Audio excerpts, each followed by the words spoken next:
na primeira carta do apóstolo Paulo à igreja que se encontrava na cidade de Corinto, no capítulo 15. O primeiro versículo diz o seguinte: Irmãos, quero lembrar-lhes o evangelho que lhes preguei, o qual vocês receberam e no qual estão firmes. Por meio deste evangelho vocês são salvos, desde que se apeguem firmemente à palavra que lhes preguei. Caso contrário, vocês têm crido em vão. Pois o que primeiramente lhes transmiti foi o que recebi, que Cristo morreu pelos nossos pecados, segundo as Escrituras, foi sepultado e ressuscitou no terceiro dia, segundo as Escrituras, e apareceu a Pedro, e depois aos 12. Depois disso apareceu a mais de 500 irmãos de uma só vez, a maioria dos quais ainda vive, embora alguns já tenham adormecido. Depois apareceu a Tiago, e então a todos os apóstolos. Depois destes apareceu também a mim, como a um que nasceu fora de tempo. Pois sou o menor dos apóstolos, e nem sequer mereço ser chamado apóstolo, porque persegui a igreja de Deus. Mas, pela graça de Deus, sou o que sou, e sua graça para comigo não foi inútil. Antes, trabalhei mais do que todos eles. Contudo, não eu, mas a graça de Deus comigo. Portanto, quer tenha sido eu, quer tenha sido eles, é isto que pregamos e é isto que vocês creram. A igreja de Corinto, como se não bastasse toda a imoralidade praticada no meio daquela igreja, se não bastasse as divisões, conflitos e guerras que havia dentro daquela comunidade, se não fosse suficiente a ceia do Senhor, que era celebrada de tal maneira que os irmãos saíam bêbados do culto, tudo isso era a igreja de Corinto, e quem tem acompanhado nossas pregações tem visto isso e até se chocado. Os irmãos estavam chegando, talvez, no seu maior erro, no seu maior pecado, na maior dificuldade que aquela igreja poderia entrar. E talvez não seja à toa que o apóstolo Paulo tenha deixado isso para o final da carta, porque tudo que foi tratado anteriormente, questões comportamentais, pecados aparentes, questões de liturgia, nada se compara ao problema que a igreja estava enfrentando, que está sendo tratado aqui pelo apóstolo Paulo no capítulo 15. A grande verdade é que havia na igreja de Corinto alguns irmãos que estavam duvidando do fato de Jesus Cristo ter ressuscitado dentre os mortos. O que é, na perspectiva de Paulo, quando ele analisa esse capítulo, um absurdo total e completo. Então ele vai escrever o maior capítulo do livro para aniquilar esse pensamento, para não deixar dúvida alguma da ressurreição de Jesus e para mostrar a importância e a relevância de nós sustentarmos essa grande verdade. Então ele começa dizendo no primeiro versículo que ele gostaria de lembrar os irmãos de Corinto o evangelho que ele pregou a eles outrora, que eles receberam no primeiro momento, e Paulo está dizendo: vocês são o que são, vocês são igreja, porque vocês estão firmes neste evangelho que eu anunciei a vocês. Versículo 2: por meio deste evangelho vocês são salvos, desde que se apeguem firmemente à palavra que lhes preguei. Caso contrário, vocês têm crido em vão. Então o apóstolo Paulo está dizendo o seguinte: vocês são igreja como são hoje, porque vocês creram na minha palavra, vocês creram na minha pregação, vocês creram neste evangelho que eu apresentei a vocês. Esse evangelho não só salvou vocês, mas vocês vão continuar salvos se vocês se apegarem firmemente a este evangelho, como eu preguei para vocês. Então Paulo está alertando aqueles irmãos que eles não deveriam abandonar o evangelho que Paulo havia anunciado a eles para aderirem a novas tendências de pensamentos teológicos que estavam chegando naquela comunidade. E no caso aqui, o que estava surgindo era uma dúvida em relação à ressurreição. Então Paulo está dizendo que eles foram salvos por crerem nesse evangelho que cria na ressurreição física, literal e plena do Senhor Jesus Cristo, e diz que se eles abandonassem isso, a salvação deles estaria em xeque. E não é que o apóstolo Paulo cria que eles iriam perder a sua salvação. O que o apóstolo Paulo cria, juntamente com todos os profetas e apóstolos e todo o Novo Testamento, é que aqueles indivíduos que são verdadeiramente salvos por Cristo Jesus, eles são preservados em santidade e perseveram pela ação do Espírito Santo, de forma que se alguém abandona o verdadeiro evangelho, abandona a crença na ressurreição de Jesus, abandona Cristo o evangelho e agora vive uma vida longe de Cristo, é porque possivelmente essa pessoa nunca teve um encontro real, verdadeiro e salvífico com Jesus. Então Paulo está dizendo que eles vão ser salvos se eles se apegarem a esse evangelho verdadeiro, e caso contrário, se eles abandonassem o evangelho que Paulo tinha pregado, eles teriam crido em vão. Agora você imagina que situação terrível. Você crê no evangelho, ser membro de uma igreja evangélica e no final da vida descobrir que você creu em vão. Então aqui nós começamos a entender o pensamento do apóstolo Paulo e a perceber que não basta nós crermos em qualquer evangelho. Não nos é suficiente crermos em Jesus, em qualquer aspecto, em qualquer personalidade de Jesus. Não nos basta crer em qualquer evangelho que nos é apresentado. Mas Paulo está dizendo que para que sejamos de fato salvos, é necessário que nós venhamos a crer no verdadeiro evangelho. Então, nesse primeiro e segundo versículo, o apóstolo Paulo está fazendo um contraponto entre o verdadeiro evangelho que foi pregado por ele naquela comunidade e o novo evangelho que estava surgindo entre aqueles irmãos, que tinha como tese o fato de que Jesus talvez não tivesse ressuscitado literalmente dentre os mortos.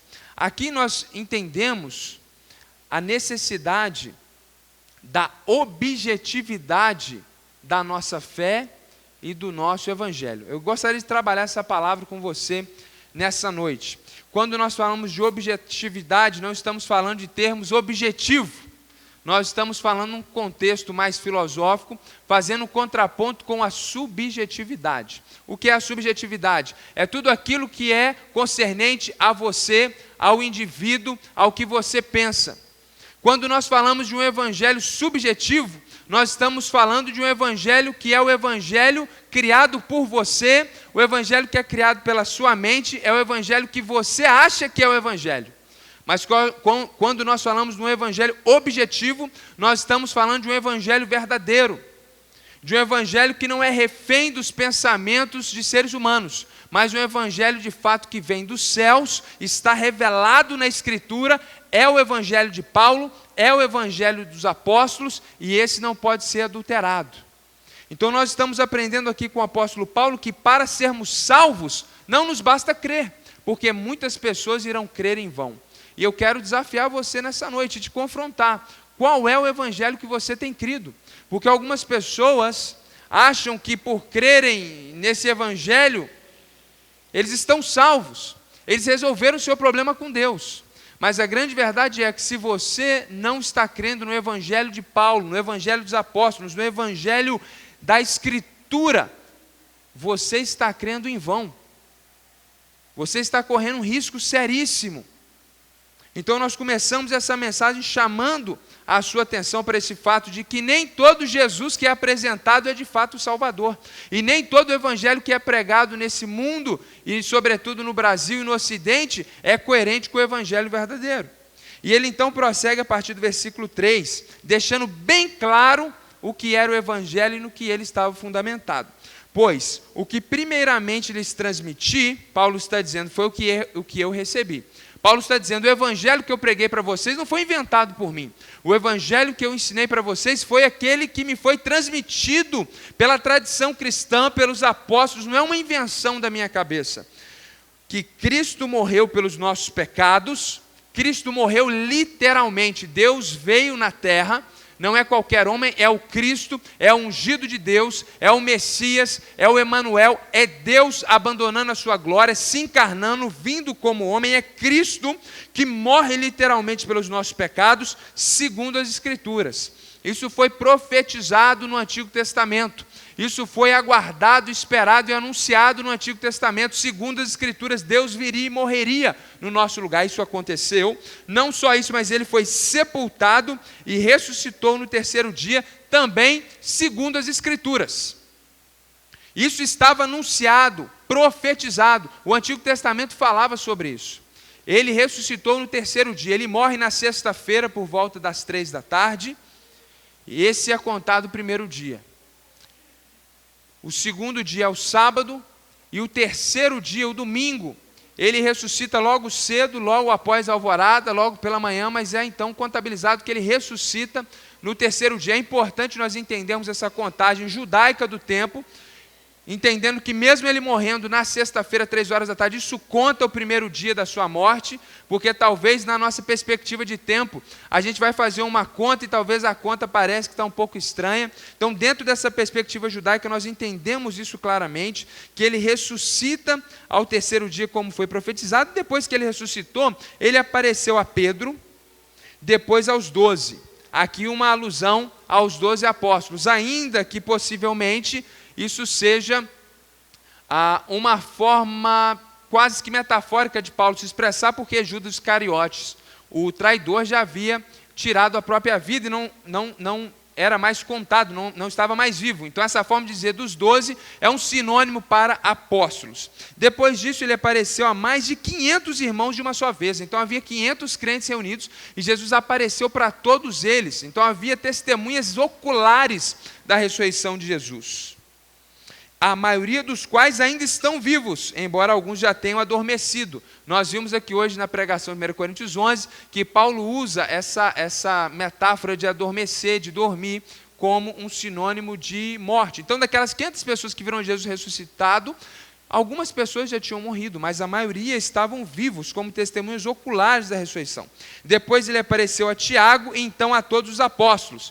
Como ele diz aqui a Tiago e depois aos apóstolos, provavelmente esse Tiago aqui não era um dos apóstolos, porque nós temos Tiago, filho de Zebedeu, irmão de João, que era um apóstolo, temos um outro Tiago apóstolo, e ele está falando aqui de um terceiro Tiago, que possivelmente é o irmão de sangue de Jesus, porque sim, depois que Jesus nasceu do nascimento virginal, José e Maria continuaram com a sua vida conjugal, matrimonial, natural, os seres humanos, e ela teve filhos, e Jesus tinha irmãos, isso aparece no Evangelho, e um dos irmãos de Jesus era Tiago, incrédulo, não cria nele, mas depois da sua ressurreição, ele crê em Jesus, de uma forma fenomenal. Ele se torna um dos líderes, inclusive, da igreja de Jerusalém, e esse livro de Tiago que nós temos da Bíblia, provavelmente é da autoria dele, desse Tiago que é irmão de Jesus, e não só ele, mas de novo aos apóstolos, e depois destes apareceu também a mim, como a um que nasceu fora do tempo. Então ele usa a metáfora aqui de uma criança que nasce fora dos 9 meses, para se referir a ele mesmo, o apóstolo Paulo,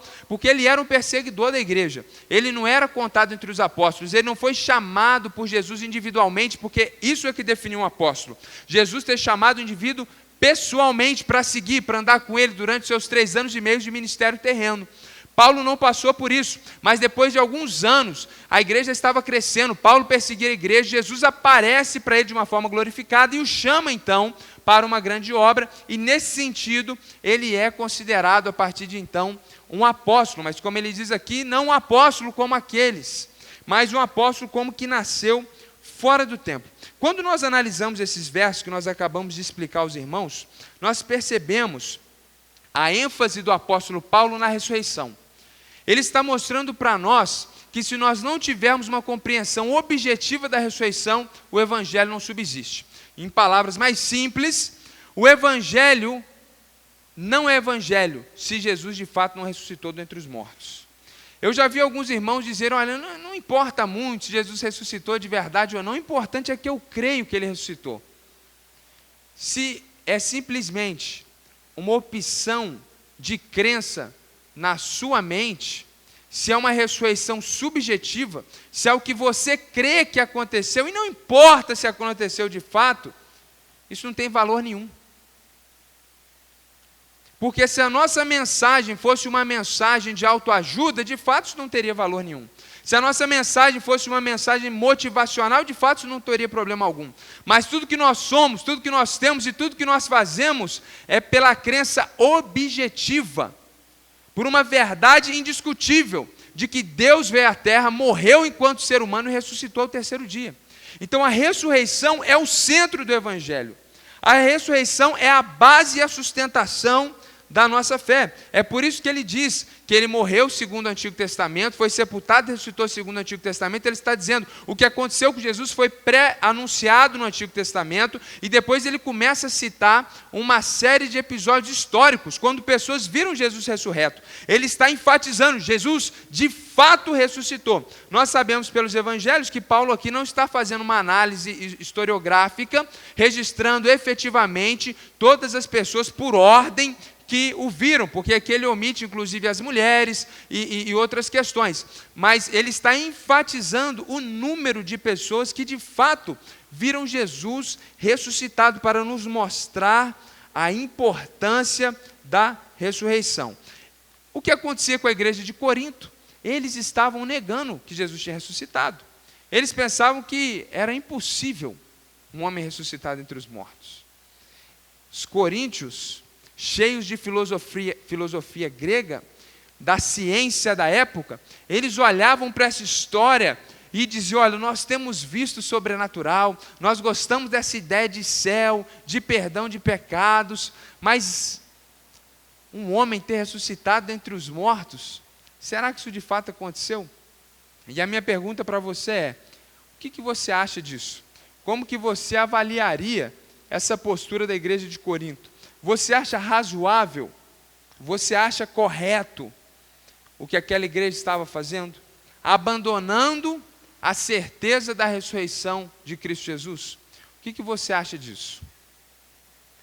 Provavelmente você está pensando que isso é um absurdo, sobretudo por causa da ênfase que nós estamos dando à ressurreição, como é a ênfase do texto. Mas a grande verdade, irmãos, é que dificilmente alguém aqui vai negar o fato de Jesus ter ressuscitado. Até porque seria algo bastante constrangedor. Mas muitos de nós estamos negando outras partes da Escritura. Por quê? Quando nós lemos a Bíblia e vemos a vontade de Deus revelada para nós, e nós simplesmente ignoramos e voltamos a fazer e a viver do jeito que nós queremos, o que nós estamos fazendo é negando a Escritura e tendo uma atitude incrédula, da mesma forma que aqueles irmãos estavam duvidando da ressurreição. Eles estavam duvidando da ressurreição de Jesus e eles começaram a duvidar da ressurreição deles. E alguns estavam pensando que a vida era aqui e agora, que o cristianismo era bom para essa terra e o porvir não existe. É por isso que eles estavam se dando a tanta promiscuidade, como nós vemos no livro. É por isso que tinha tanta iniquidade e profanação dentro daquela igreja, porque eles estavam vivendo essa filosofia. Eu sei que o termo aqui é anacrônico, porque não é um termo correto usado naquela época, mas para você entender bem, essa ideia materialista, de uma vida somente no presente, uma vida somente no agora. Mas o ponto é, muitos de nós, ainda que não venhamos a dizer publicamente, eu não creio que Jesus ressuscitou literalmente, nós estamos agindo com incredulidade diante de alguns pontos da Escritura, tal como os coríntios. Se eu te desse esse copo de água e colocasse aqui uma porçãozinha de chumbinho, ou aquela substância que tinha naquela cerveja lá em Belo Horizonte, e pedisse você para beber, se você não acreditasse na minha capacidade maléfica, você beberia da água tranquilamente. O pastor jamais ia me dar para beber uma água com aquele veneno publicamente. Ele não é louco a esse ponto. Mas se você duvidasse do meu caráter e começasse a acreditar que de fato tem algo aqui nessa água, você jamais beberia dessa água. A verdade é que nós somos movidos pelas nossas crenças. Nós acreditamos, isso aqui é extremamente discutível, mas isso é matéria para as ciências humanas e para os cursos superiores, não para a igreja, mas nós acreditamos que se nós estudarmos, fazermos um curso superior, nós vamos ter ascensão econômica, nós vamos ter um bom emprego, nós vamos ter uma vida melhor. E é por isso que a gente luta tanto por isso. É por isso que nós incentivamos nossos filhos a estudarem, porque nós acreditamos que isso é muito importante. Isso vai colocar as pessoas numa condição melhor na disputa do mercado. Nós somos movidos por crenças. E nós não somos melhores cristãos justamente porque nós temos pouca fé e cremos muito pouco no Evangelho. Martinho Lutero disse o seguinte: a raiz e a fonte do pecado são a incredulidade e o afastamento de Deus. Lutero acreditava que a raiz de todo o pecado que existe é a incredulidade, e eu concordo com ele plenamente. Sabe por quê? Porque olhemos para o mandamento de irmos por todo mundo e pregarmos o Evangelho a toda criatura. Isso é um mandamento. Jesus espera que você fale de Jesus para outras pessoas. Jesus espera que você fale do amor dele por outras pessoas. Por que nós não fazemos isso? Possivelmente porque a nossa fé na realidade do céu e do inferno, ela é muito limitada. Porque a verdade é a seguinte: se Deus levasse você para passar algumas horinhas no inferno, e você tivesse a certeza de que ele existe, de que ele é tão terrível como a Bíblia descreve, eu duvido muito que você seria tão relapso a anunciar para as pessoas que, se elas não se arrependerem dos seus pecados, é lá que elas vão passar a eternidade, sobretudo as pessoas que você ama. Eu duvido muito que, se Deus levasse você por alguns minutos no céu, como no Monte da Transfiguração, Moisés e Elias voltam daquele momento de paraíso, de mundo dos mortos, e estão ali junto com Jesus, com seus corpos glorificados, tendo uma pequena palhinha da vida que estava por vir, da glória que estava por vir, que está para vir também para nós. Eu imagino se nós estivéssemos ali e tivéssemos um pedacinho do céu de uma forma plena e profunda, eu tenho certeza que nós largaríamos tudo para falar para as pessoas de quão bom o céu é maravilhoso. Nós não falamos a respeito do céu e do inferno porque nós temos muito pouca fé nisso. E a verdade é que alguns irmãos, eles não creem nisso. A verdade é que as pessoas, elas não têm uma fé genuína em muitos pontos da Escritura.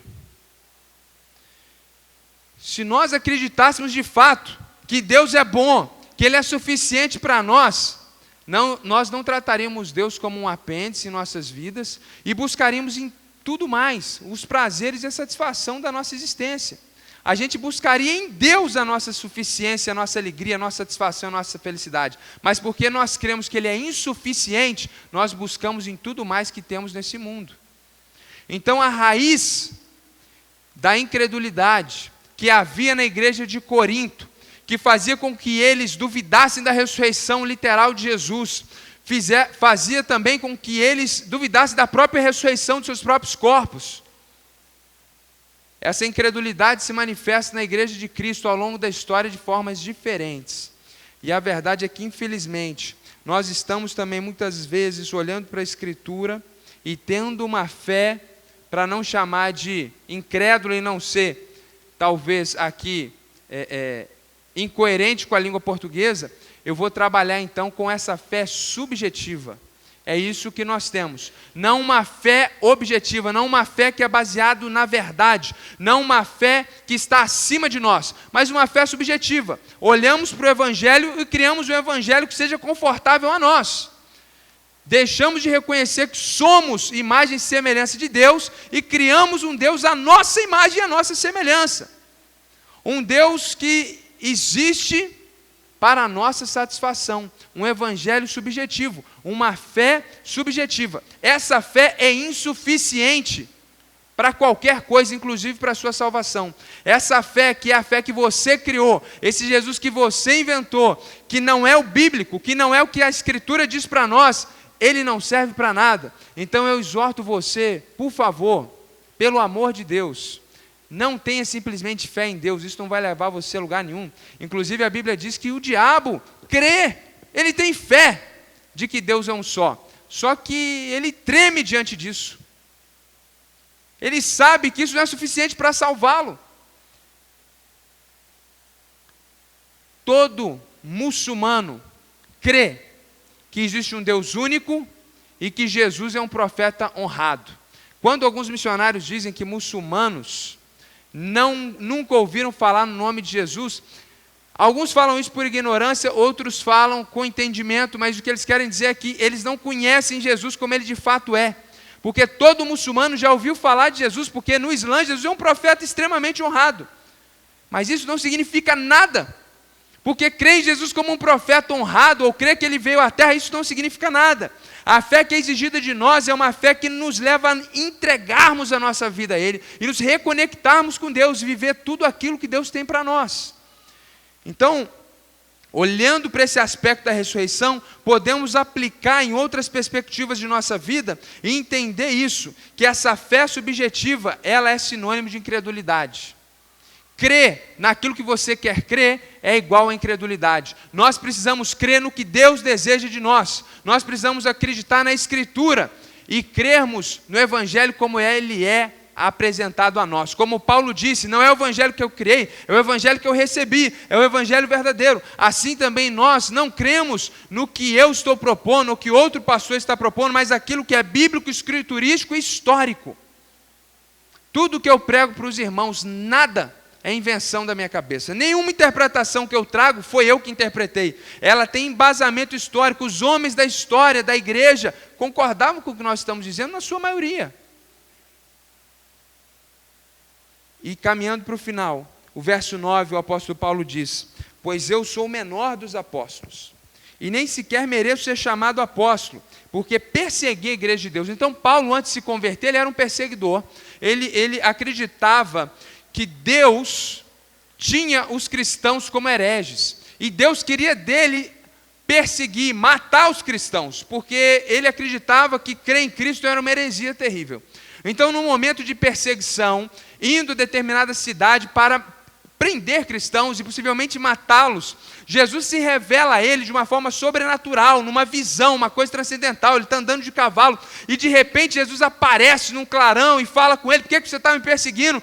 E ele cai do cavalo, ele fica cego, é uma experiência única. E ali ele recebe um chamado não só para crer em Jesus, mas para ser um proclamador de Jesus, não para os gentios, não para os judeus, como os outros apóstolos, mas agora para os gentios. E ele diz que ele é o menor dos apóstolos, porque ele perseguiu a igreja, e ele diz: eu nem sequer mereço ser chamado de apóstolo. E aqui não tem nada a ver com o texto, mas é impossível não fazer essa aplicação. Enquanto alguns se autoproclamam apóstolos, um homem que foi chamado pessoalmente por Jesus para ser apóstolo diz: eu nem mereço ser chamado apóstolo. Então, muito cuidado com aqueles que você reconhece como apóstolo, porque eles não são. E ele prossegue, mas, versículo 10, pela graça de Deus eu sou o que sou, e sua graça para comigo não foi inútil, antes trabalhei mais do que todos eles. Quem são eles? Os apóstolos. Ele está dizendo: eu fiz um trabalho missionário maior do que todos os apóstolos. Isso é verdade. Contudo, ele diz: eu não estou dizendo isso para me vangloriar, é porque a graça de Deus estava em mim. Então não eu, mas a graça de Deus comigo. Portanto, ele conclui, quer tenha sido eu que tenha trabalhado mais e plantado mais igrejas, quer tenha sido eles, os demais apóstolos, isso não importa. O importante é isto que pregamos, é isto que vocês creem. Ou seja eu, seja os demais apóstolos, todos nós acreditamos que Jesus ressuscitou literalmente dentre os mortos. E isso não pode ser mudado. Ele está avisando a igreja de Corinto. E nós aplicamos isso para essa igreja da seguinte maneira: pode haver, irmãos, diversidade de ministérios, igrejas diferentes, objetivos diferentes, mas o evangelho verdadeiro, a objetividade da nossa fé, que não é baseada naquilo que eu penso, naquilo que você pensa, mas baseada no que a Bíblia diz, isso não pode ser alterado. Então nós analisamos todos esses movimentos de igreja que existem, todos esses fenômenos religiosos que aparecem. Não devemos analisar de forma pragmática. Está dando certo, aquela igreja está cheia, o indivíduo faz isso, faz aquilo, isso é insuficiente. Nós temos que analisar todas as coisas na perspectiva da Escritura, numa perspectiva da verdade, da objetividade, porque no mundo pós-moderno, a verdade é algo subjetivo. Verdade é o que você diz que é verdade. Inclusive, nós estamos num ponto tão terrível e sinistro, que os indivíduos não estão mais se conformando à sua realidade natural, e estão determinando e decretando a sua própria natureza, indo contra a biologia, de tal maneira que isso é o suprassumo dessa liberdade proposta pela nossa cultura, onde as pessoas pensam que verdade é o que você diz que é verdade, e ninguém tem direito de falar nada. Você é o que você é, e se você dizer que é um cachorro, ai de quem falar que você não é um cachorro, vai levar um processo. E nós levamos isso muitas vezes para o Evangelho, nós levamos isso para a nossa espiritualidade. E queremos ter uma fé que é do nosso jeito. E como bons brasileiros, é do nosso jeitinho. Eu nunca vi alguém criar um evangelho para ele que seja um evangelho robusto e que cria desafios. É geralmente um evangelho permissivo, um evangelho inclusivista, um evangelho muito além daquele que ele de fato é. Nós temos que tomar muito cuidado. Nós temos um antigo e sorrateiro inimigo que surgiu dentro do meio evangélico. E eu me lembro de alguns professores me dizendo isso. Eles diziam, olha, e para aqueles que são bons entendedores, falamos aqui do liberalismo teológico. Eu lembro de um que me dizia o seguinte, olha, não importa muito se Jesus ressuscitou ou não. O importante é se você sente que ele ressuscitou. Não importa muito se o céu é verdade, provavelmente não é. O importante é que quando você crê nesse sistema de símbolos, que é a Bíblia, sua vida melhora. E é como se você entrasse no céu. Miserável pensamento. Digno de pena e piedade. Porque o Evangelho não é isso. O Evangelho não é algo subjetivo, que pode ou não melhorar a sua vida. O Evangelho é algo objetivo. O Evangelho é verdade. Jesus verdadeiramente ressuscitou dentre os mortos. E porque ele ressuscitou dentre os mortos verdadeiramente, irmãos, nós não podemos duvidar disso. E nem de outros aspectos fundamentais da nossa fé. E, naturalmente, devemos ter uma vida coerente com essa verdade. Porque se Jesus ressuscitou e você crê nisso, ele também disse que da mesma forma que ele ressuscitou e foi para o céu de forma visível, um dia ele vai retornar de forma visível. E não tem como você crer que ele ressuscitou e não crer no seu retorno aparente e visível, assombroso, onde a Bíblia diz que todo o olho do planeta vai ver. E pensando nessas realidades objetivas, pensando nessa fé gloriosa, a nossa vida precisa ser radicalmente ajustada. Porque a maior parte de nós vivemos como se a Bíblia não valesse de nada. E como se isso aqui fosse a maior mentira. Com algumas doses de verdade para o nosso bel prazer. Toda a palavra é inspirada por Deus. Tudo isso aqui é verdadeiro. Portanto, precisamos viver uma vida digna. E uma fé verdadeira. E não vivermos como incrédulos.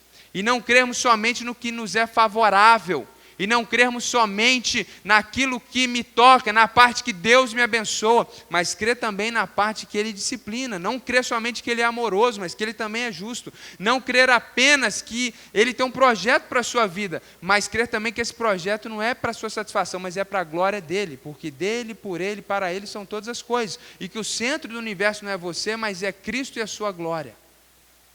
Então nós precisamos crer no Evangelho todo.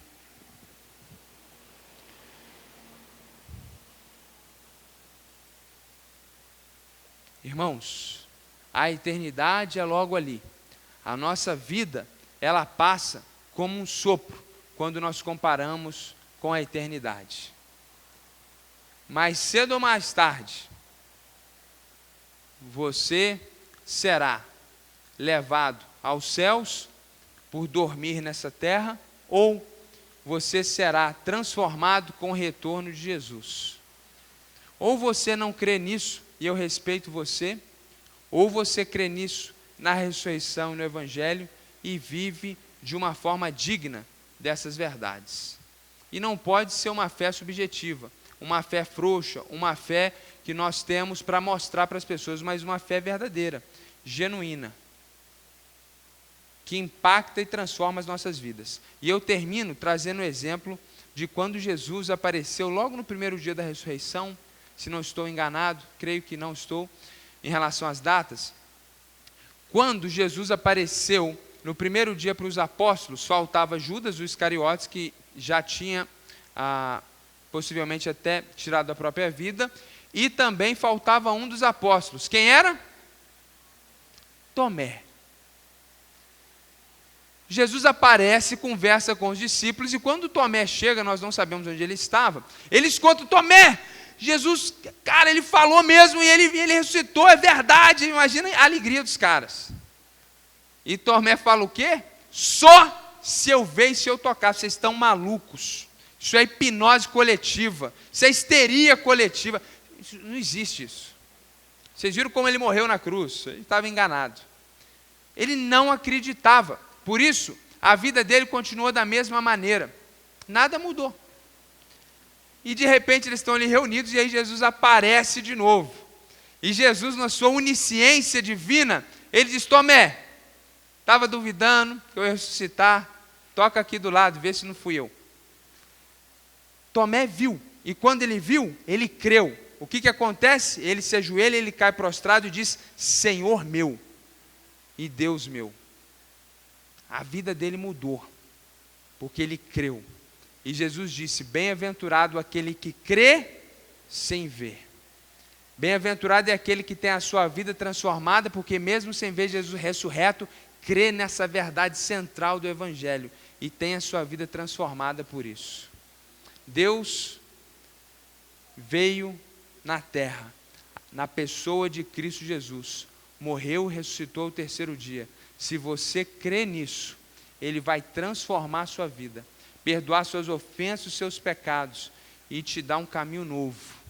Isso vai determinar, inclusive, onde você vai passar a sua eternidade. Porque aqueles que creem nele, Ele está preparando um lugar na eternidade. Mas para aqueles que o rejeitam, Ele está preparando um lugar para aqueles que não querem estar com Ele.